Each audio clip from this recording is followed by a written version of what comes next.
зұлымдық, қастық деген нәрсе бар ғой. Мысалы, біреудің басындағы бақты көре алмауыңа дейін кіреді осыған. Біреудің басындағы бақты көре алмай, сол кетіп қалса екен деп, сол құласа қуануың.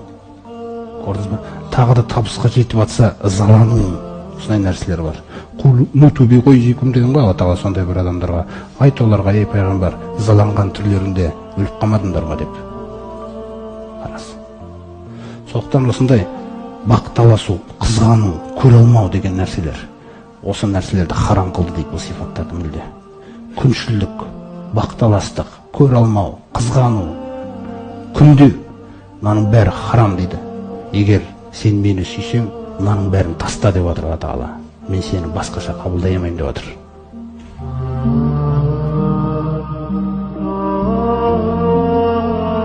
Кейде біз ойлаймыз ғой, Алла Тағала сүйікті құлдарына береді екен, Алла Тағала сүйікті құлдарына сөйтеді екен деп өзімізді кейбір көп еркелететін жерлеріміз де болады біз. Негізі Алланың таңдауы не үшін таңдайды десеңіз, Алла Тағала түп тұрғызу үшін таңдайды екен. Олд. Не қараңыз? Я айюхал муддассир. Ей бүркенуші. Мен сөйленіп отыр ғой. Сол халде пайғамбарымыз көрпенің астында жатыр. Үстіме көрпе жабасыңдашы дейміз ғой мысалы.